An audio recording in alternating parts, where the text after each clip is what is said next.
Hello everyone, আসসালামু আলাইকুম। Welcome back to my channel. আজকে হচ্ছে আমার এটা নতুন ব্লগ। আশা করছি আপনাদের সবার কাছে আমার ব্লগ ভিডিওগুলো ভালো লাগবে। আমি আমার এই ব্লগ চ্যানেলে আমার লাইফস্টাইল কিছু ছোট ছোট মুহূর্ত সেগুলো গল্প আকারে আপনাদের মাঝে তুলে ধরব।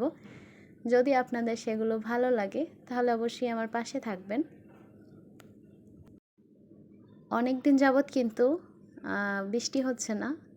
তো এই যে বৃষ্টির ভিডিওটা দেখতে পাচ্ছেন, এটা কিন্তু অনেক দিন আগের। তবে এই গরমের মধ্যে আপনাদের সাথে একটু বৃষ্টির মুহূর্তটা শেয়ার করেছি যাতে আপনাদের ভালো লাগে। তো এখানে হচ্ছে আমি দুপুরে রান্নার কাজে চলে এসেছি। আজকে প্রথম ব্লগে আপনাদের সাথে আমি রান্নার ভিডিও থেকেই শুরু করব। তো দুপুরবেলা হচ্ছে এখানে রান্না করব। আর এই যে কিছু ডিম ছিল সেগুলোকেও ধুয়ে নিয়েছি।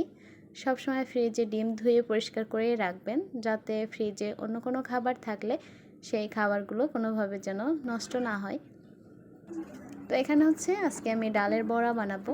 তো সেজন্য তার সাথে এমন বেশি কিছু দিচ্ছি না, জাস্ট হলুদ গুঁড়ো, মরিচ গুঁড়ো আর জিরা গুঁড়ো দিয়ে পেঁয়াজ বাটা আর পেঁয়াজ কুচি দিয়েই বসিয়ে দিয়েছি।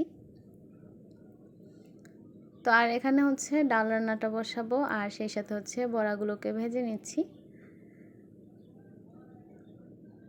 এই যে ডালের বড়াটা তৈরি করছি, এই ডালটা অনেক দিন যাবৎ বাসায় ছিল।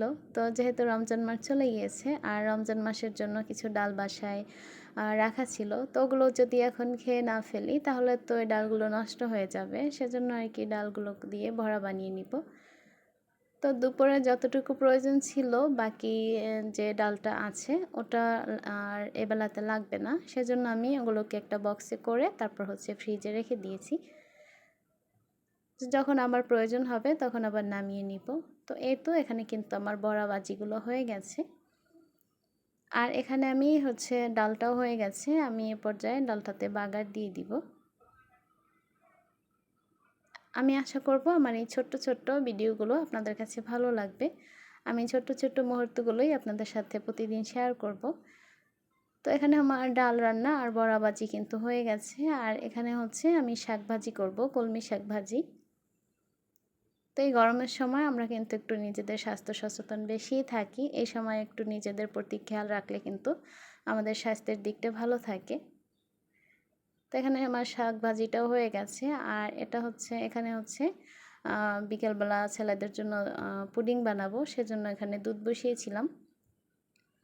তো এই তো এখানে হচ্ছে সন্ধ্যাবেলা ছেলেদের জন্য নাস্তার জন্য পুডিংটা বসাচ্ছি।